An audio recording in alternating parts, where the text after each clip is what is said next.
अस्सलामुअलैकुम। प्रोग्राम अक्स बरक्स के साथ मैं हूं शाइस्ता शहजाद। नाज़रीन, हम बात कर रहे हैं मिडिल ईस्ट की, जो एक मरतबा फिर संगीन कशीदा सूरत हाल इख्तियार कर गया है। आपको ये बताते चलें कि ईरान की जानिब से सऊदी अरब की अहम तनसीबात पर ताज़ा तरीन हमले किए गए हैं, जिसने सूरत हाल को मजीद खराब कर दिया है। पाकिस्तान की आला अस्करी क़यादत ने इन हमलों को गैर ज़रूरी कशीदगी में करार देते हुए ये वाजे किया है कि ऐसे इकदाम खित्ते में अमन की कोशिशों को नुकसान पहुंचा रहे हैं। Chief of defence forces Syed Asim Munir की जेर सदारत कोर कमांडर्स कॉन्फ्रेंस भी हुई, जिसमें इन हमलों को न सिर्फ इनकी शदीद मजम्मत की गई है, बल्कि सऊदी अरब के तहम्मुल को सराहा गया है और इसे एक सिफारती हल के लिए अहम कोशिश भी करार दिया गया है। दूसरी जानिब शहबाज शरीफ साहब ने सऊदी वली अहद मोहम्मद बिन सलमान को ये यकीन दहानी कराई है कि पाकिस्तान हर मुश्किल घड़ी में सऊदी अरब के साथ खड़ा है और खड़ा रहेगा। जबकि दफ्तर खारजा ने इन ईरानी हमलों को सऊदी खुद मुख्तारी के खिलाफ करार देते हुए इसे खित्ते के अमन के लिए खतरा करार दिया है। उधर आलमी सतह पर भी सूरत हाल अब मजीद तेजी से बदल रही है, जहां पर डोनाल्ड ट्रंप की जानिब से ईरान को मजीद सख्त अंदाज में धमकाने का सिलसिला जारी है। गुज़श्ता शब भी उन्होंने एक बड़ी सख्त प्रेस कॉन्फ्रेंस की थी, धमकियां उनकी जानिब से दी गई थी और साथ ही साथ एक डेडलाइन भी दी गई थी, जिसमें यह कहा गया था कि अगर इस डेडलाइन के बाद सूरत हाल बेहतर नहीं होती तो फिर आपके लिए मजीद खतरे की घंटी बजेगी। इसी दौरान पाकिस्तान और मिस्र की जानिब से जंगबंदी की सिफारती कोशिशों को भी तेज किया गया है, लेकिन खित्ते को किसी भी बड़ी जंग से बचाने के लिए क्या सूरत हाल आगे डेवलप होगी, क्या ये कशीदगी मजीद बढ़ेगी और इसके साथ साथ पाकिस्तान अपनी इस अहम सफारतकारी के लिए अमन की राह को हमवार कर सकेगा या नहीं कर सकेगा। ये जो मिडिल ईस्ट को सिचुएशन अभी सामना करना पड़ रहा है, इससे कैसे निकला जाएगा, पाकिस्तान जो कोशिशें कर रहा है क्या वो बाराबर साबित होंगी, सारी सूरत हाल पर हम बात करेंगे। अपने मेहमानों का तारुफ हम करा देते हैं। सबसे पहले हमें ज्वाइन कर रहे हैं पाकिस्तान मुस्लिम लीग नून के सीनियर रहनुमा परवेज संधेला साहब, उनको वेलकम करते हैं। अस्सलाम वालेकुम परवेज साहब। वालेकुम अस्सलाम, बहुत शुक्रिया जी। बहुत शुक्रिया सर शो में ज्वाइन करने के लिए। इसके साथ साथ हमें ज्वाइन कर रहे हैं कर्नल रिटायर्ड मुख्तार अहमद भट्ट साहब, डिफेंस एनालिस्ट हैं, उनसे भी हम गुफ्तगू करेंगे आज की कोर कमांडर्स कॉन्फ्रेंस के हवाले से। अस्सलाम वालेकुम मुख्तार साहब। बहुत शुक्रिया सर शो ज्वाइन करने के लिए। सर आपसे ही आगाज करना चाहेंगे मुख्तार साहब, सबसे पहले जो बड़ी अहम प्रेस कोर कमांडर्स कॉन्फ्रेंस की गई है, जिसमें खित्ते के अंदर जो पहले मुश्किलात थी उनको हम चाह रहे थे कि डिस्पोज ऑफ हो जाए, मामला थोड़ा सा रिजॉल्व हो जाए, दोनों फरीकैन जो हैं ठंडे दिमाग से सोचें बैठे। पाकिस्तान उसके अंदर अपनी कोशिशें कर रहा है, लेकिन हम देख रहे हैं कि वो मामला बेहतर होने की बजाय, खुश उसलूबी से आगे बढ़ने की बजाय, उसके अंदर अब एक मरतबा फिर खराबी आ गई है, क्योंकि ईरान ने जो सऊदी अरब पर ताज़ा तरीन हमला किया है, पाकिस्तान ने उसकी मजम्मत भी की है, मिस्र ने भी की है गालिबन, कि हम जो कोशिशें कर रहे थे कि चीज़ें बेहतर हो जाएं वो मजीद ख़राब हो रही हैं। तो सर ऐसा आपको क्या लग रहा है, जोग्राफियाई तौर पर अगर हम देख रहे हैं कि ईरान ने जो सऊदी अरब पर हमला किया और दूसरी जानिब वो जानता था कि ट्रंप क्या चाहता है, ट्रंप मजीद सख्त धमकियां दे रहा है, कल भी उसने ये बड़ी सख्त बातें की हैं, तो वो उन तमाम धमकियों को खातिर में नहीं ला रहा। अभी ईरान क्या सोच रहा है आपके मुताबिक, अब क्या होगा आगे? जैसे बात यह है कि ये सिचुएशन बड़ी कॉम्प्लेक्स डेवलप हो गई है और कोई भी दुनिया के जितने मुल्क हैं वो ये चाहेंगे कि किसी किस्म का जो डिस्प्यूट है उसको एमिकेबली तरीके से हल किया जाए और डिप्लोमेसी को प्रायोरिटी दी जाए।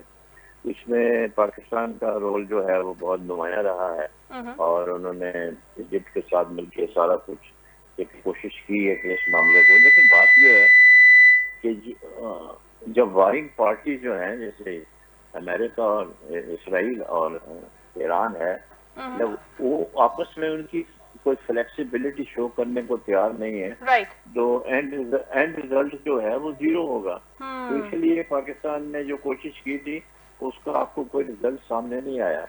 आपका ये कहना कि जी ईरान ने सऊदी अरब में हमला क्यों किया है, असल में इसको जरा थोड़ा, ये एक बड़ा टेक्निकल क्वेश्चन है, हो सकता है कि आप इससे एग्री ना करें। देखें, उन्होंने ईरान के पास ऑल्टरनेटिव क्या है, ऑल्टरनेटिव ये है, उसने ये कहा है कि जहां पर भी अमेरिकन इंटरेस्ट होंगे, क्योंकि अमेरिका पे तो हमला कर नहीं सकता, 10,000 मील दूर है, ठीक है कि नहीं है, इतने बड़े कोई कॉन्टिनेंटल मिसाइल नहीं है, तो वो जो जहां जहां उनकी बेसेस हैं, जैसे कतर है, यूएई है, सिर्फ वहां नहीं हमले किए, चलो सऊदी अरब में, वो उन्होंने जो अमेरिकन इंस्टॉलेशन है उनको मतलब ये है कि टारगेट किया है।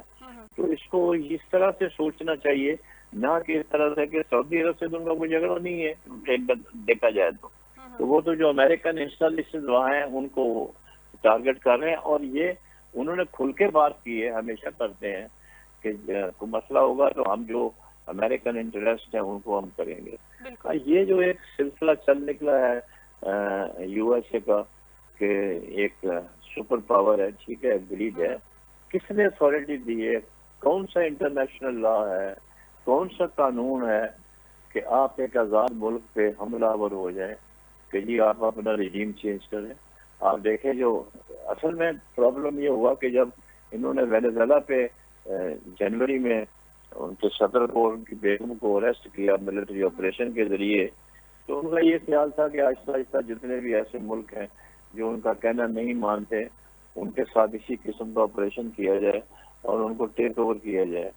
लेकिन बात यह है कि ईरान भी एक ऑलमोस्ट में आप समझ लें कि न्यूक्लियर पावर है, उसके पास इतना माल मसाला है कि वो मुकाबला कर सकता है। आप इसको इस तरह से देखें कि कितने इस्लामी मुल्क हैं, 57 कंट्रीज हैं, कौन सा मुल्क सामने आया है जिसने अमेरिका की मजम्मत की हो कि भाई आप ये गलत काम कर रहे हैं? क्या आप समझते हैं कि जो अमेरिका जो थ्रेट कर रहा है ईरान को वो सही है? इसको कोई भी जो समझदार आदमी है वो इसको कहेगा कि नहीं ये सही नहीं है बात। आप एक आजाद मुल्क पे किस तरह से आप उसको कह सकते हैं कि रिजीम चेंज करो? अभी उन्होंने 4-5 डेडलाइन दी थी, आपको याद होगा, और वो ग्रेजुअली वो चेंज करते रहे, क्योंकि एक तो पाकिस्तान कोशिश कर रहा था नेगोशिएशन करने की, उन्होंने कहा कि ये जो बातचीत है इसको जरा मौका देना चाहिए। लेकिन जब आप एक तरफ जो बातचीत कर रहे हैं ऊपर से हमले कर रहे हैं, आप क्यों इसको देखें कि सिर्फ ये ईरान और अमेरिका को आइसोलेशन में न ले। आप देखें गाजा में क्या हुआ है, 75,000 बच्चे, औरतें, बूढ़े, जवान उसने इजराइल ने तबाह बर्बाद कर दिए हैं, और उसके साथ कौन मिले हुए थे? यूएसए मिला हुआ था। तो आप मुझे बताएं किसी ने आवाज उठाई है? अभी सीज फायर भी करते हैं और साथ उनके ऊपर हमले भी करते हैं। तो ये क्या हो रहा है? तो अपेरेंटली उस तरह से कर्नल साहब किया ही नहीं है उन्होंने, और उसके साथ साथ जो आपने बात नहीं, की, मैं वही तो कह रहा हूँ कि वो सीज फायर का अनाउंस करते हैं, कि सीज फायर अनाउंस करते हैं कि हम करेंगे, लेकिन साथ हमले भी जारी रखते हैं। इनको किन्होंने अथॉरिटी दी है कि आप एक सॉवरेन स्टेट, किसी को ये अथॉरिटी नहीं होनी चाहिए कि किसी सॉवरेन स्टेट पर जाके वो हमलावर हो जाए, क्योंकि उसके पास आर्म्स एमुनिशन। 2003 में क्या हुआ था, अब में देखें आपने, ये जो है इराक में वेपन्स ऑफ मास डिस्ट्रक्शन, अच्छा भला चलता मुल्क था, सारा उसको तबाह बर्बाद कर दिया और अभी तक वहाँ पे अमन कायम नहीं हुआ। तो बात यह है कि हम जहाँ तक इसका जो हल था वो ये था कि यूनाइटेड नेशन जो है वो बीच में आके मामले को हल करती है, लेकिन वो फैसला नहीं कर सकते, वो डिसीजन नहीं दे सकते। जितना रेजोल्यूशन है कि आप किस तरह से मामले को रिजॉल्व कर सकते हैं। कर्नल साहब, परवेज संदेला साहब भी हमारे साथ है, कुछ गुफ्तगू हमें उनसे भी करनी है। परवेज साहब, अभी इस मामले के अंदर पाकिस्तान ने जो स्टेप लिया और पाकिस्तान ने निगोशिएशन का, मीडिएशन का जो भी रोल प्ले करने की कोशिश की, वो काबिल सताइश है, उसको अप्रिशिएट किया जा रहा है। और उसके साथ साथ कर्नल साहब ने बड़ी अहम बात की कि जो अमेरिका और इसराइल ने किया है उसको किसी ने कंडेम नहीं किया। कंडेम हम कर रहे हैं पाकिस्तान की तरफ से, जो आयतुल्ला खामनेई की हम बात करें या जितनी भी टॉप टियर लीडरशिप थी ईरान की, उनकी शहादत के हवाले से भी यहाँ पर एक खास तौर पर मजहबी सेंटीमेंट था जो बहुत अच्छे तरीके से हमने विटनेस भी किया और ग्लोबली वर्ल्ड वाइड वो रिपोर्ट भी हुआ। तो सवाल परवेज साहब ये है कि अभी सिचुएशन सही होने की बजाय, बेहतर होने की बजाय खराबी की तरफ जा रही है। यहाँ पर पाकिस्तान कहाँ स्टैंड कर रहा है? गवर्नमेंट ऑफ पाकिस्तान जो इतना बड़े बड़े स्टेप ले रही है, मीटिंग्स कर रही है चाइना के अंदर बैठकर, बड़े बड़े मुल्कों के साथ, हमारे इस्लामी बरादर मुल्कों के साथ, आपको क्या लगता है कि कितना आगे चल सकती हैं चीजें? डिप्लोमेसी कितनी बेहतर हो सकती है? और यहाँ पर हम देख रहे हैं कि पॉजिटिव साइन है। बहुत शुक्रिया जी। देखिए, मेरे ख्याल में मैं कल तक या बल्कि आज सऊदी अरब पर हमला करने से पहले चीजों को लेकर बहुत पॉजिटिव था और सोच रहा था कि चीजें जो है एंड ऑफ डे पे बड़ी बेहतरीन तरफ चले जाएंगी। लेकिन ये जो सऊदी अरब ने आज हमला किया है इसलिए बड़े सवालिया निशान पैदा करती हैं। इससे लग ये रहा है कि ईरान के अंदर ईरान पूरा जो है वो एक पेज पर नहीं है, ईरानी क्यादत जो है वो एक पेज पर नहीं है। अगर आपसे मुज़ाकरात किए देखें ना, आज सुबह ईरानी सफीर का जो ट्वीट था बड़ा अहम था कि पाकिस्तान बड़ा पॉजिटिव किरदार अदा कर रहा है, किसी अच्छी खबर का इंतजार है। तो ये बड़ी पॉजिटिव चीज थी। तो इसका मतलब है कि एक वो ग्रुप जो ईरानी सफीर वाला ग्रुप है और दूसरा वो ग्रुप जिन्होंने आज सऊदी अरब में हमला कर दिया।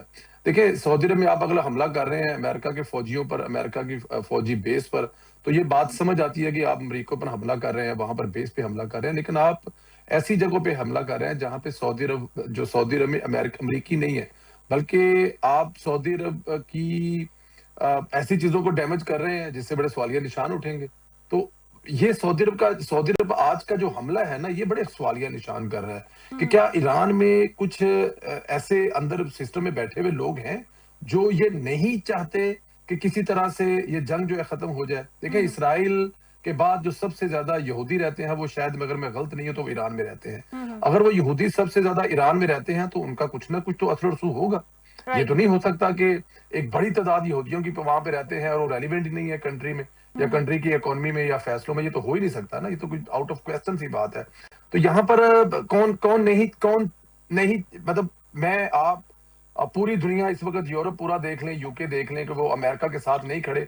अमेरिका के साथ ना खड़े होने का मतलब ये है कि वो अगर उनकी खामोशी भी अगर देखा जाए तो ईरान के हक में जाती है, वो ईरान के साथ खड़े हैं। हालांकि जो सबसे ज्यादा नुकसान हो रहा है वो इस वक्त यूरोपियन यूनियन का हो रहा है, यूके का हो रहा है। आप ये देखें कि इस वक्त जिस कंट्री में मैं रहता हूँ, उस कंट्री के जो जो जो एयरपोर्ट है, वहां पर 1200 से 1300 जहाज उतरते हैं। वहां पे तकरीबन अगले एक हफ्ते बाद हाफ भी नहीं उतरेंगे, क्योंकि आपका पेट्रोल और डीजल अफोर्ड नहीं हो सकता। लेकिन इसके बावजूद वो अमेरिका के साथ मिलकर ईरान पर हमलावर नहीं है। तो ईरान को यहाँ पे थोड़ा सा, मेरे ख्याल में कहते हैं ना कि एक दफा अगर आप 2 कदम पीछे चले जाए तो उसमें आपको भी सोचने का मौका मिल जाए। जो पाकिस्तान ने गुजारिशात दोनों ममालिक को भेजी थी, जिसमें सारी रात फील्ड मार्शल आसम मुनीर साहब, शहबाज शरीफ साहब, अमेरिका के वाइस प्रेसिडेंट के साथ और उनके जो स्पेशल इसको देख रहे हैं, उनके साथ राब्ते में तो जो 2 मेरे ख्याल में बड़ी बेहतर थी कि फौरी तौर पर जंगबंदी की जाए और आबनाए हरमज खोला जाए। इसमें जो ईरान की डिमांड है कि जंगबंदी की जाए वो भी पूरी हो रही थी, और अमेरिका की जो डिमांड है कि आबनाए हरमज खोला वो भी पूरा हो जाता।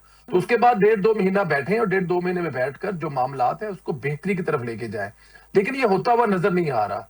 मैं बड़ा पॉजिटिव था, मैंने इस पे मतलब कि बहुत बात की है, और मैं बड़ा अल्लाह के घर से बड़ा पुरउम्मीद था कि पाकिस्तान की जो मेहनतें हैं इस दुनिया की मैशियत को, इस खित्ते को जंग से, और हमारे बरादर इस्लामी मुल्क जो है उनको आमने सामने आने से पाकिस्तान की जो अस्करी और सियासी इस वक्त क़यादत है वो मिलकर एक किरदार अदा कर रही थी। लेकिन ये जो हमला है ये बड़ा खतरनाक है, ये बहुत ही खतरनाक है जो सऊदी अरब पर हुआ है। हमारे लिए जो है दिन ब दिन मुश्किलात पैदा की जा रही हैं। हम पूरी दुनिया को समझा रहे हैं, अमेरिका के सदर को जो हर किसी को गालियां निकाल रहे हैं, वो हमारी बात सुन रहा है, वो पाकिस्तान के पॉजिटिव किरदार की बात कर रहा है, वो पाकिस्तान के फील्ड मार्शल की पॉजिटिव बात कर रहा है, प्राइम मिनिस्टर की पॉजिटिव बात कर रहा है, वो हमारी बात सुन रहा है। और ये बड़ी अच्छी बात है कि इस वक्त दुनिया में पूरी दुनिया के वो उसके पास जो भी गया गालियां खा गया है, लेकिन वो हमारे साथ अच्छी तरीके से बात कर रहा है। तो जो हमारा किरदार है ईरान को, मेरे ख्याल में इसको इस्तेमाल करना चाहिए पाकिस्तान को। देखें, हम तो ईरान के अब भी साथ खड़े हैं, हमारा सऊदी अरब के साथ इत्तेहाद है। अगर उनके साथ इत्तेहाद ना भी हो तो भी हम लोग सऊदी अरब के साथ हमेशा खड़े हुए हैं, क्योंकि पाकिस्तान के मुश्किल तरीन वक्तों में, चाहे कोई जंग का वक्त हो, चाहे आपने जब एटॉमिक पावर हमले किए थे तब की बात हो, ईरान सऊदी अरब हमेशा पाकिस्तान के साथ खड़ा रहा है। अभी रिसेंटली हिंदुस्तान के साथ हमने जंग लड़ी है, लेकिन वहां पर तो उस वक्त ईरान जो है वो तो मुआहदे कर रहा था हिंदुस्तान के, जब हिंदुस्तान हमसे जंग लड़ा था। डिफरेंट थी संदेला साहब, आप बिल्कुल ठीक कह रहे हैं। लेकिन अभी जो इसहाक डार साहब का ये स्टेटमेंट है, जो मैं कर्नल साहब से इसका सवाल पूछना चाहूंगी कि वो ये कह रहे हैं कि हमने फरीकैन को पैगामात भी दिए थे, जो उनकी तरफ से निकात आए थे अमेरिका की तरफ से, वो भी हमने शेयर कर दिए थे, और दूसरी जानिब जो ईरान ने 5 निकात रखे थे वो भी हमने टेबल कर दिए थे। चीजें बेहतरी की तरफ जा रही थी। अब what do you think colonel साहब, जो परवेज साहब ने बात की कि ईरान के अंदर भी कोई सेकंड चीज चल रही है, बैकएंड पे ऐसी कोई पावर है जो इसको अब सबोताज करना चाहती थी, और दूसरी जानिब इसराइल ने भी ईरान पर अचानक से फिर दूसरा हमला कर दिया। जब आप बातचीत कर रहे हैं, जब आप ये कह रहे हैं कि ठीक है हम बैठ जाते हैं, बात कर लेते हैं, आपने हुर्मस को किस तरह से खोलना है, ट्रंप तो थ्रू पावर वो उसको खोलना चाह रहा था और धमका के खोलना चाह रहा था, और फिर हम सीज फायर की बातें भी कर रहे थे इस दौरान। आपको क्या लगता है कि ये वाकई ही कोई तीसरी कुव्वत है जो इस पूरी सिचुएशन के अंदर आ गई है अचानक से? मैं संदेला साहब की बात से यकीनन कोई आदमी डिसएग्री नहीं करेगा कि इसमें पाकिस्तान का बड़ा मेजर रोल रहा है, खाकदार का रहा है, प्राइम मिनिस्टर का रहा है, फील्ड मार्शल का रहा है। और ये उसका मतलब ये है कि ईरान की तरफ से भी पॉजिटिव एटीट्यूड डिस्प्ले किया गया था। तो उन्होंने इजाजत दी कि आप बिल्कुल आप इस मसले को हल करें, बीच में आए। लेकिन अब बात यह है ना, आपने कहा जी वो हॉर्मोन्स खोल दें। अगर वो खोल दिया स्टेट और बात, तो कहानी खत्म होगी ना, उसका तो बैकग्राउंड खत्म हो गया। उसके पास तो कुछ नहीं है ऑल्टरनेटिव, और उसको मुझे पता है कोई अल्टरनेटिव नहीं है। यही तो एक लीवरेज है उसके पास। और उन्होंने देखा, आपने देखा होगा कि बंद होने के बावजूद उन्होंने जहाजों को अलाउ किया है, निकलता जाता रहा। अभी आप ये देखें जो सूरत हाल बन रही है, पाकिस्तान ने बड़ा पॉजिटिव रोल प्ले किया है, और उसमें इनकी आशीर्वाद शामिल थी, ईरान की भी शामिल थी, अमेरिका की भी शामिल थी। अमेरिका ने 10 पॉइंट दिए पाकिस्तान के थ्रू, ईरान ने जवाब दिया पाकिस्तान के थ्रू अमेरिका को, उन्होंने अपने 5 पॉइंट दिए। अगर आप ठंडे दिल से गौर करें, उनके जो 5 पॉइंट हैं उसमें कोई ऐसा पॉइंट नहीं है जिससे कि किसी की जो जात है जो मजरू होती है, उन्होंने बड़े जायज उसमें बातें की हैं। ऐसी कोई बात नहीं, सही बात की है। अभी देखें वो अभी ट्वीट आ रहा है उसका, डोनाल्ड ट्रंप का, वो कह रहे हैं whole civilization will die tonight never to be brought back again. आप क्या दुनिया के ठेकेदार हैं? आपको किसी ने इतनी अथॉरिटी दी है कि आप एक आजाद मुल्क के ऊपर इस तरह से हमलावर हो? बात तो ये है ना कि आप कैसे ये कह सकते हैं। तो इसलिए कि वो माइट इज राइट वाली बात है, वो ठीक है, पावरफुल है। अभी देखें यूनाइटेड नेशन सिक्योरिटी काउंसिल का इजलास हो रहा था, तो इसी मसले के ऊपर के इसको किसी तरीके से रोका जाए, लेकिन वो रशिया और चाइना ने उसको वीटो कर दिया। अब यूनाइटेड नेशन का रोल होता था कि भाई वो परेशान में झगड़ा है उसको एमिकेबली हल करे, वो तो जीरो हो गया है, खत्म हो गया, उसका कोई नाम लेने वाला ही कोई नहीं है, बेकार है उसको। रेजोल्यूशन जब परवाह नहीं करते।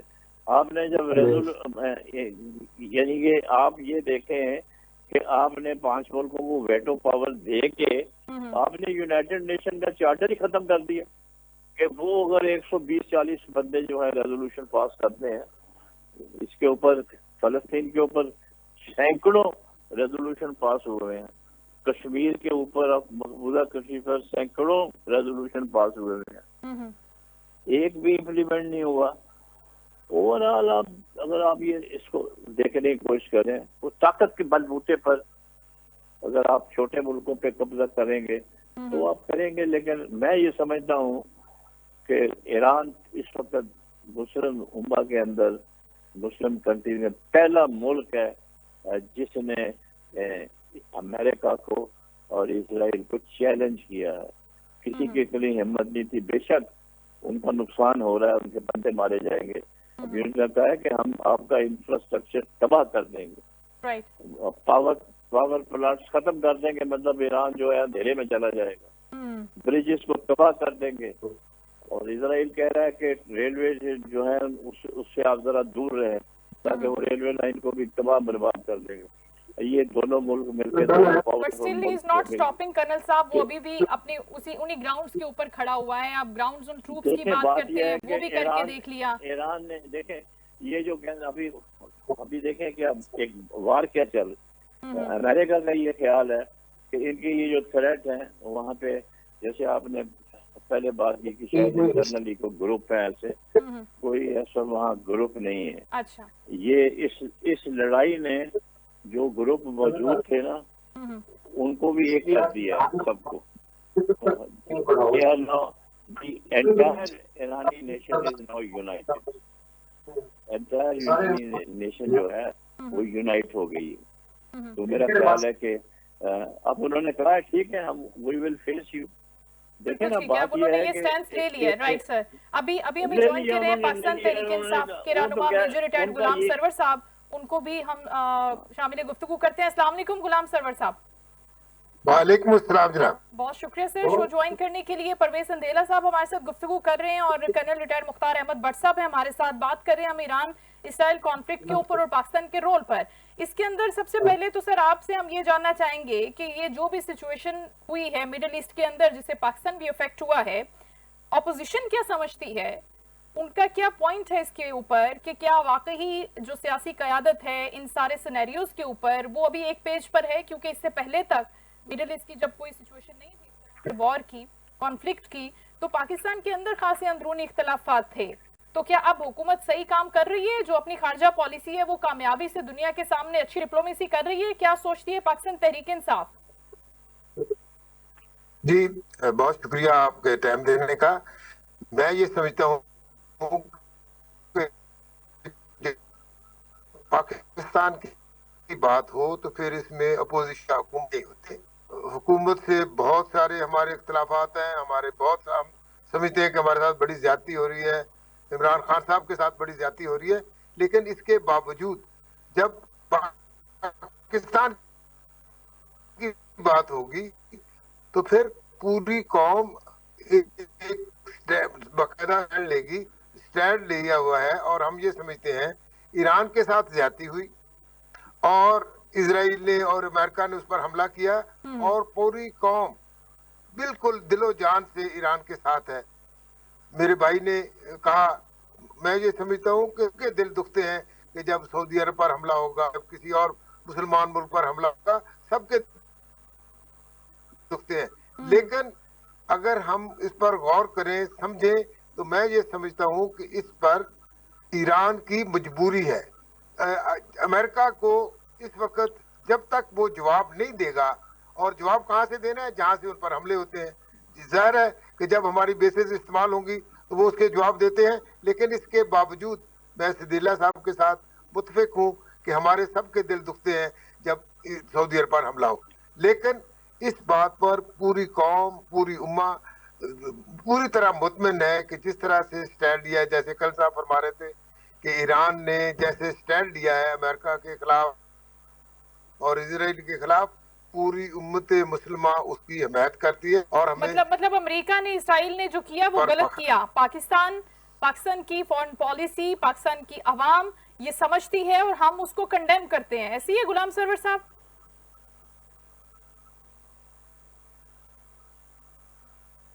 अच्छा, बिल्कुल, आपने बिल्कुल ठीक कहा जी कि हम अमेरिका और इजराइल के इक़दाम की बिल्कुल मजम्मत करते हैं, और ईरान ने तो हमेशा जवाबी कार्रवाई की है।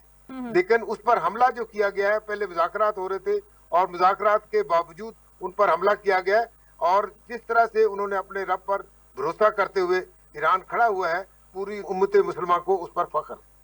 और संदेरा साहब, ठीक है, गुलाम सरवर साहब ने कह दिया कि अब हम एक पेज पर ही हैं, कोई प्रॉब्लम नहीं है अगर हमारे दरमियान अगर कुछ तनाज़ात होते हैं, डिफरेंस ऑफ ओपिनियन होता है, जो भी सियासी मामलात हैं हम उनको साइड पे रखते हैं। आप भी ऐसे ही समझते हैं? ईरान के साथ गलत हुआ, ज्यादती हुई? कर्नल साहब का जो पॉइंट ऑफ व्यू है, क्योंकि यहाँ पर हमें एक साइड पर होना बहुत जरूरी है, गैर जानिबदारी दिखाना बहुत जरूरी है। हम दोनों साइड्स पे नहीं हो सकते, एक साइड पर ही रहना पड़ेगा। ये वाजे है पाकिस्तान के अंदर सर? देखिए, मैं क्योंकि जाहिर है दोनों मेरे बड़े भाई हैं और दोनों ही रिटायर्ड हैं फौज से, वो जाहिर है उनकी बहुत सारी चीजें जो हैं उनसे इत्तेफाक करना पड़ता है, दफाई लिहाज से वो जो तजिया करते हैं। लेकिन मुझे जरा एक बात बताएं, ये एक एजेंडा नहीं लगता कि यहाँ पर जो मुसलमान मुमालिक हैं, जैसे पाकिस्तान है, सऊदी अरब है और गल्फ की रियासतें हैं और पाकिस्तान है, कि इनको आमने सामने कर दिया जाए? क्या ये इससे साफ नजर नहीं आ रहा कि हमें इससे, देखें पाकिस्तान का किरदार है क्या कि हम सऊदी अरब को और ईरान को आमने सामने ना होने दें, हम सऊदी अरब को और गल्फ की रियासतों को आमने सामने ना होने दें और ये एक दूसरे पर हमलावर ना हो जाए। इसमें कोई शक नहीं है कि वहां पर अगर अमेरिका की बेसिस हैं, ईरान की तरफ से गल्फ की तमाम रियासतों में ड्रोन फेंके गए हैं, सऊदी अरब पर बकायदा हमला किया गया, लेकिन अभी तक गल्फ की तरफ से या सऊदी अरब की तरफ से ईरान पर हमला नहीं किया गया। बिल्कुल ऐसे अब देखिए ये कितनी पॉजिटिव है। ईरान को इससे ज्यादा सॉफ्टनेस और क्या दिखाई जा सकती है? ये ईरान को इससे ज्यादा सॉफ्टनेस और क्या दिखाई जाती है कि ईरान के साथ है तमाम चीजें। ईरान जो कर रहा है उसके बावजूद ईरान पर ना पाकिस्तान की तरफ से ना सऊदी अरब की तरफ से ना नहीं किए जा रहा है। तो यहाँ पर ईरान को भी थोड़ी सी मेरे ख्याल में वो जो पॉलिसी है ना, जो मुज़ाकरात वाली है, टेबल पर बैठकर जंग लड़ने वाली, उस तरफ आना पड़ेगा। अच्छा, मुझे जरा ये बताएं, मैं कोई ऐसा खौफनाक मंजर पेश नहीं कर रहा। सोचें जरा, सऊदी अरब भी खड़ा हो जाए, सोचें जरा गल्फ भी खड़ा हो जाए और पाकिस्तान को भी कुछ स्टैंड लेना पड़ेगा। अमेरिका और इसराइल तो ऑलरेडी तबाही फैला रहे हैं। हमारे मुसलमान भाई हैं, हमारे बच्चे हैं, वहां पर खवातीन है, वहां पर एक पूरी एक नेशन है। अब सोचे तो जरा इसका रिजल्ट क्या आ रहा है। तो यहाँ पर कुछ जिम्मेदार देखिए, लड़ना, खुदा पर भरोसा करना, किसका खुदा पर भरोसा नहीं है। ईरान की बहादुरी की तारीफ कौन नहीं कर रहा। ईरान जिस तरह इसराइल को टफ टाइम दे रहा है, उसकी कौन तारीफ नहीं कर रहा। लेकिन जंग के साथ साथ एक मुज़ाकरात का भी मरहला होता है, एक मुज़ाकरात भी होते हैं। हर बड़ी से बड़ी जंग का फैसला जो है वो किसी ना किसी जगह पे मुज़ाकरात पे आके खत्म होना पड़ता है। तो हमें इन चीजों को पॉजिटिव लेके चलना चाहिए। लड़ाई हल नहीं है। अगर फर्ज किया है कि ईरान पर, अब देखें जो अल्टीमेटम दिया हुआ है सदर ट्रंप ने, अगर खुदा ना करे मेरे मुंह में खाक कोई ऐसी हरकत वो कर देता है, वो जो कह रहा है, जो इस तरफ देखें अमेरिका की 350 साल में ऐसा प्रेसिडेंट आज तक नहीं देखा जो डायरेक्ट गालियां दे रहा है और ईरानी कौम को गालियां दे रहा है। तो कल को अगर खुदा ना करे कोई ऐसी हरकत कर देगा तो फिर हम कहां ईरान के साथ खड़े होंगे। कौन सा मुल्क है जो ईरान के साथ मिलकर अमेरिका पर हमला करेगा। तो यहाँ पर जो मुज़ाकरात है, यहाँ पर जो बैठना है, यहाँ जो पाकिस्तान ने रास्ता इख्तियार किया है, तो पाकिस्तान कोशिश कर रहा है और अरब इस्लामी ममालिक जो है वो ईरान पर हमलावर नहीं हो रहे। तो मेरे ख्याल में इसको हमें अच्छे तरीके से लेके चलना है और ये ईरान के लिए कह रहे हैं कि ये बड़ा अच्छा वक्त है ईरान के लिए कि वो फैसला करे, वो मुज़ाकरात की तरफ आए, और अभी सब कुछ उसके फेवर में है, अभी उसको सपोर्ट भी मिलेगी हर तरह से। कोई मैं कह रहा हूँ, मैं देखा हूँ मैडम, आप देखें पूरी दुनिया अगर देखें ईरान पर, अगर अमेरिका देखें, इससे पहले इराक पर जब हमला किया था तो पूरी नेटो अमेरिका के साथ थी, फैसला अमेरिका का था। इंग्लैंड ने वो जंग लड़ी थी और बहुत सारे दूसरे मौके पर अफगानिस्तान पर हमला हुआ, शाम पर हमला हुआ, लेकिन ये ईरान पर कोई एक मुल्क भी इस वक्त अमेरिका के साथ नहीं है। ये चीजें ईरान के फेवर में जाती हैं। बिल्कुल ईरान को इसमें भी कोई शक नहीं कि ईरान का बड़ा नुकसान हुआ है। उनके सुप्रीम लीडर से लेके आला क़यादत की जो शहादतें हैं वो जाया नहीं जाएंगी। लेकिन फिर भी मैं ये कहूंगा कि वो देखें, आप 6 महीने बाद, साल बाद इस लड़ाई का फैसला तो किसी टेबल पर बैठ के ही होना है ना। आपने एक ना एक दिन टेबल पर बैठ के फैसला करने के बाद हमने एनी मोर जंग नहीं करनी। लेकिन उस वक्त तक खुदा ना करे जितना नुकसान हो चुका होगा वो हम दोबारा उस नुकसान की भरपाई नहीं कर सकते। आप बिल्कुल सही कह रहे हैं, कर पाएंगे। तो मेरा कहना यह है कि ईरान को मुज़ाकरात की टेबल पे आना चाहिए। अगर किसी जगह पे उसको नजर आता है कि हमारा यहाँ पे ये नुकसान हो रहा है तो किसी अगले फेज में पूरा कर ले, लेकिन मुसलमान मुल्कों के सामने आमने सामने ना आए।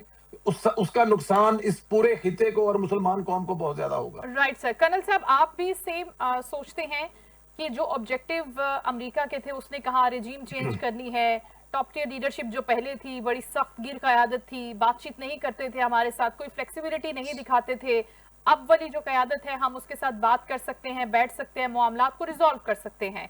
जब वो ऑब्जेक्टिव भी ले लिया, हो गया उनको हासिल, उसके बाद आप देख रहे हैं कि अब वो बैठ भी नहीं रहे मुज़ाकरात के ऊपर। जिस तरह से संदेला साहब कह रहे हैं कि बैठ जाए, मुज़ाकरात कर ले, मामलात को रिजॉल्व कर ले, आपको भी यही लगता है कि अब ईरान को आना चाहिए मुज़ाकरात की तरफ? जी, मेरा ख्याल है कि ये बात सही नहीं है। ईरान ने कभी भी मुज़ाकरात से फरार इख्तियार नहीं किया।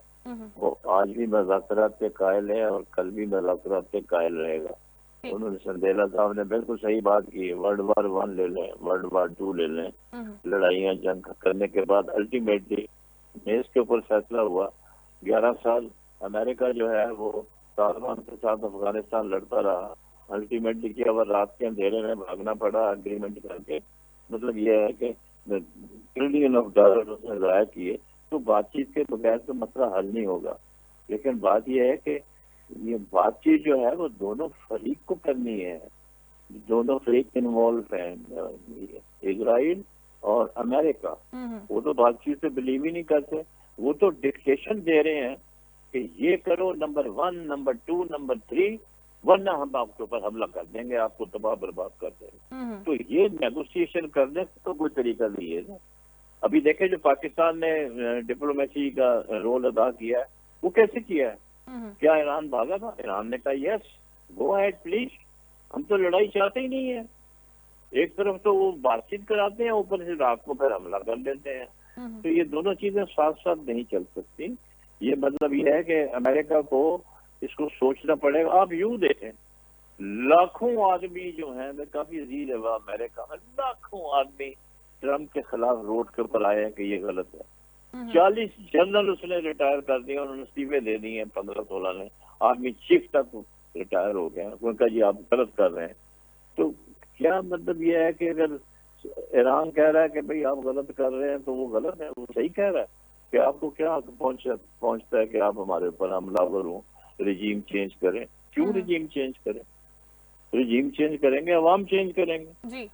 आप कौन होते हैं चेंज करने वाले? तो असल में बात यह है कि हमें मतलब हमारा जो पोजीशन है वो बड़ा क्रिटिकल है, इसमें कोई शक नहीं है, और उसमें हमें बड़ी एहतियात की जरूरत है। ना हम नाराज कर सकते हैं, ना हम ईरान को नाराज कर सकते हैं, मतलब ना हम अपने मुसलमान जो मुल्क हैं उनको नाराज कर सकते हैं। तो इसीलिए हमने बीच में एक चौधरी का रोल अदा किया। चौधरी मुश्किल में भी है ना अब करा साहब, चौधरी मुश्किल में भी तो है इस बात के ऊपर कि अब कहाँ पर जाएं, गैर जानिबदार रहेंगे तो फिर मगरबी दबाव भी बढ़ सकता है। गुलाम सरवर साहब, आप क्या समझते हैं कि इस पूरे तनाज़े के अंदर अब सिचुएशन क्योंकि ज्यादा क्रिटिकल हो रही है, ईरान बड़ा सख्तगीर मौकफ ले चुका है, अभी नहीं आ रहा वो मुज़ाकरात के ऊपर, वो दरवाजे बंद करके बैठा हुआ है अपेरेंटली, तो पाकिस्तान को अगर दबाव का सामना होता है गुलाम सरवर साहब, तो फिर पाकिस्तान क्या करेगा? देखिए जी, जैसे मेरे भाई ने, दिला साहब ने भी और कर साहब जो जिक्र कर रहे हैं ना जी, बुनियादी तौर पर जिस तरह से मुसलमान मुल्कों ने ईरान को जवाब नहीं दिया, मैं ये समझता हूँ कि सारे मुसलमान ममालिक ये बात समझ चुके हैं कि अमेरिका ज्यादती कर रहा है, और जो यूरोप उसके साथ नहीं है वो भी ये समझ रहे हैं कि अमेरिका ज्यादती कर रहा है। और मेरे ख्याल में इंशाअल्लाह अज़ीज, और मुझे अल्लाह से उम्मीद भी ये है कि जिस तरह गोर्बाचोव रशिया के लिए बना था, उसी तरह ये ट्रंप भी अमेरिका का गोर्बाचोव है। और ये जिस तरह से ये हरकतें कर रहा है और जिस तरह से ये वो खुदाई दावे कर रहा है, मेरा ख्याल है कि इंशाअल्लाह अज़ीज इसी ट्रंप का ख्याल ये था कि ज्यादा से ज्यादा 1 या 2 दिन हमने लीडरशिप को खत्म कर देना है, ईरान खत्म हो जाएगा, वो सारे के सारे जैसे सद्दाम ने किया, शाम में हुआ, ये फौरन सारे झुक जाएंगे। ईरान ने अपने रब पर भरोसा करके वो खड़े हो गए। हम सारे मुसलमान मुल्क उसकी हमायत कर रहे हैं। ये संदीला साहब की बात बिल्कुल दुरुस्त है कि अरब मुल्कों पर हमले भी हुए, इसके बावजूद उन्होंने बड़े तहम्मुल का सबूत दिया है। हमें उनकी तारीफ करनी चाहिए, वो काबिल तारीफ है वो लोग कि जिन्होंने इस सारे बावजूद ईरान पर हमला नहीं किया। तो इंशाअल्लाह अज़ीज, मुझे जैसे कल साहब ने फरमाया, मुझे पूरा यकीन है कि इंशाअल्लाह अज़ीज जिस तरह अमेरिका ने ये समझा था कि ये जंग 2-3 दिन में खत्म हो जाएगी, आज 38 डेज हो गए, और अभी वो धमकी दे रहा है कि सुबह, अब इंशाअल्लाह सुबह भी हो जाएगी। और आप देखेंगे कि वो धमकी खुद अमेरिका ने, आप देखेंगे कि वो इसको आगे एक्सटेंड करेगा कि जी मैं 5 दिन और दे रहा हूँ या 4 दिन और दे रहा हूँ।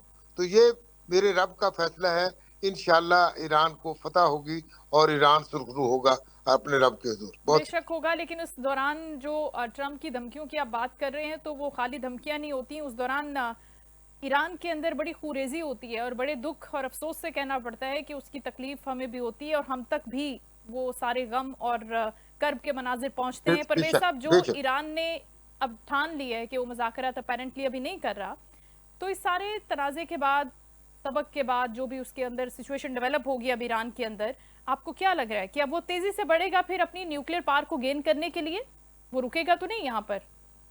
देखिए, जो अगर ईरान उस तरफ नहीं आता मुज़ाकरात की तरफ, तो जो आने वाले दिनों में होने वाला है, या जैसे कह रहा है या जैसे ट्रंप करना चाहता है इस वक्त, वो एक बदमस्त हाथी की तरह जो रवैया अपनाए हुए है, मैं तो उसका जिक्र भी सोच के दिल मेरा जो है वो बैठ जाता है कि छोटे छोटे बच्चे, पूरे मुल्क का वो जो हाल करना चाहता है, वो जो उसकी एनर्जी के पावर प्लांट्स उनको हिट करना चाहता है, वो उनके पानी के जो प्लांट है उनको हिट करना चाहता है, वो कह रहा है कि एक रात में हम वो कर देंगे जो दुनिया ने सोच नहीं सकती। तो ये तो सोच के ही दिल दहल जाता है। ये तो आंखें, आप लगता है कि खुदा ना करे ये ख्वाब हो जो ऐसे हम देख रहे हैं। लेकिन उसके बाद फिर अगर ईरान 40 साल से क्या कर लिया ईरान ने, फिर बना लेते ईरान वाले, कर देते फिर उसका मुजाहरा, ताकि आज ये दिन देखना ना पड़ता। आज आपका पाकिस्तान क्यों महफूज है? 40 साल से आप ये अगर कर रहे थे, तो आपको पता है हमें तो बल्कि बड़ी मुश्किल में डाल दिया था ईरान ने, जाके शिकायत लगा दी थी कि पाकिस्तान हमारे साथ, मतलब तो फिर करते ना। फिर 40 साल आपने दुनिया भर की पाबंदियां भी देखी, आपने मतलब कि इतनी मुश्किलात भी बर्दाश्त की, और अभी तक वो आप अचीव भी नहीं कर चुके, हासिल भी नहीं कर चुके। और इन हालात में नहीं कर सके तो अब जिस तरह से अमेरिका जो है वो उसको तबाह करना चाहता है, उसके बाद वो कैसे हासिल करेंगे? ये भी तो सवालिया निशान है ना, कैसे कर लेंगे आप? आपके मुल्क, अब ये जो पुल एक गिराया गया था, एक पुल $400 मिलियन का पुल जो था, जो ईरान का अमेरिका ने तबाह किया है। तो अगर इस तरह की चीजें करेगा तो फिर अमेरिका के लिए, ईरान के लिए, मेरे मुंह से ये बातें निकल नहीं पा रही। मैं एक मुसलमान होने की हैसियत से, एक इंसान की हैसियत से मैं वो सोचना भी नहीं चाहता। जो कुछ आने वाले दिनों में, खुदा ना करे मुंह में खाक, तो मेरे ख्याल में फिर वही कहूंगा, जज्बात अपनी जगह पे, अब वो डटे हुए अपनी जगह पे, उन्होंने कुर्बानियां दी है वो अपनी जगह पे, पूरी दुनिया के मुसलमान या पूरी दुनिया भी खामोशी के साथ उनके साथ खड़ी है। जिन मुल्कों पर उन्होंने हमले किए हैं वो भी अगर जवाब नहीं दे रहे हैं तो मेरे ख्याल में ईरान को, देखें, एक मुआहदा हुआ था, आपको पता, अल्लाह के रसूल ने किया था। उस मुआहदे पे सवाल हुए कि ये कैसे हो सकता है कि अगर हमारी तरफ से बंदा जाएगा तो वो वापस नहीं करेंगे, लेकिन कुरैश की तरफ से या उस तरफ से बंदा आएगा तो हमें वापस करना पड़ेगा। वो वक्ती तौर पे लगता था कि ये क्या मुआहदा किया है, लेकिन बाद में उसके जो नतायज निकले थे उसने दुनिया को परेशान कर दिया था कि अल्लाह के रसूल ने क्या खूबसूरत मुआहदा किया था। तो कौमों पर इम्तिहान आते हैं, अगर आप पे कोई इम्तिहान है तो उसमें इम्तिहान में कामयाब होने के लिए बेहतर है कि आप कोई ऐसी चीज करें कि एक दफा आपके लोगों को रिलीफ मिले, और फिर उसके बाद लें टाइम। आपने जो करना है वो टाइम लेकर करें, आप टाइम गेन करें। जहां तक आप नए हरमज की बात है, अगर आप उसको अगर वक्ती तौर पे खोल भी देते हैं तो वो फिर भी आपके पास है, आप किसी भी वक्त बंद कर सकते हैं। अब वो तो किसी वक्त भी बंद कर सकते हैं। अगर आपके साथ जो मुआहदा किया जाता है उस पर अमेरिका पूरा नहीं उतरता, उस पे आपके जो गारंटीड है वो पाकिस्तान है, रशिया है, उसके बाद चाइना है, अगर वो उसको पूरा नहीं करवा सकते तो वो तो आपके घर की है, तो जब मर्जी बंद कर लें आप। वहां पे तो आपने पता नहीं क्या क्या किया हुआ, क्या क्या तैयारियां फैलाई हुई, लेकिन वक्ती तौर पर उस बदमस्त। ठीक है, बहुत शुक्रिया। परवेज संदेला साहब गुफ्तगू कर रहे थे, मेजर रिटायर्ड गुलाम सरवर साहब पाकिस्तान तहरीक इंसाफ से गुफ्तगू कर रहे थे, और कर्नल रिटायर्ड मुख्तार अहमद बट साहब ने हमें ज्वाइन किया था शो में। तीनों मौजूद मेहमानों का बहुत शुक्रिया। करंट सिनेरियो पर गुफ्तगू कर रहे थे, और अपेरेंटली जो मुझे समझ में आई है उनका मौक़िफ़ ये दैट्स राइट टाइम कि ईरान इस पूरे तनाज़े के अंदर से खुद को निकाले और बहुत ही दानिशमंदी के साथ, होशमंदी के साथ ऐसे फैसले करे जो इन अ लॉन्गर रन खुद ईरान के लिए भी बेहतर हों और ख़ित्ते के लिए भी बेहतरी की तरफ जाएं, और मुस्लिम उम्मा को भी उस पर शर्मिंदा होना ना पड़े या ज़्यादा नुकसान उठाना ना पड़े। पाकिस्तान की तरफ से ईरान के साथ जितनी भी सॉलिडारिटी है वो हर तरह से है, लेकिन उसके साथ साथ गल्फ़ कंट्रीज़ की अगर हम बात करें, सऊदी अरब की बात करें, यूएई की बात करें, कतर की बात करें, जितने भी मुल्कों की हम बात करें वो भी ईरान के साथ हैं।